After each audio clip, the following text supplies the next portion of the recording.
Knock knock, আমি জিৎ গাঙ্গুলি, রয়েছি academy of fine আর্টসের সাউথ গ্যালারিতে। চলছে ভাস্কর প্রভাত মাঝিকে শ্রদ্ধা জানাতে একটি একক শিল্প প্রদর্শনী, তার ভাস্কর্যগুলি প্রদর্শিত হচ্ছে। যারা আমরা প্রভাত মাঝির ভাস্কর্য সম্পর্কে জানি, আমরা জানি যে উনি যে ডোকরা মাধ্যম সেটাকে ডেভেলপ করে নিজস্ব স্টাইলে ফাইন আর্টে সেটাকে নিয়ে গেছেন, সেইভাবে রূপ দিয়েছেন। আমরা প্রভাত মাঝির স্ত্রী আমাদের সাথে উপস্থিত রয়েছেন, আমরা দিদির সাথে কথা বলে নেব। দিদি, এখানে মোট কতগুলি প্রভাতবাবুর কাজ প্রদর্শিত হচ্ছে? এখানে টোটাল 28টা কাজ রয়েছে। টোটাল 28টা কাজ ডিসপ্লে হচ্ছে। এবং এই শোটা কবে থেকে শুরু হয়েছে?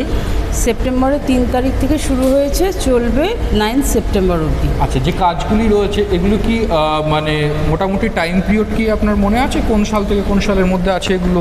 ও লাস্ট সোলো হয়েছে 2022 সালে।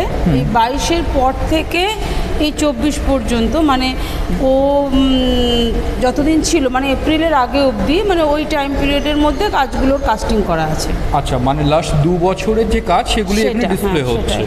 আচ্ছা, তো এখন তো কলকাতার পরিস্থিতি একটু গন্ডগোল চলছে, সেই জায়গা থেকে মানুষের সাড়া কেমন পাচ্ছেন আপনি?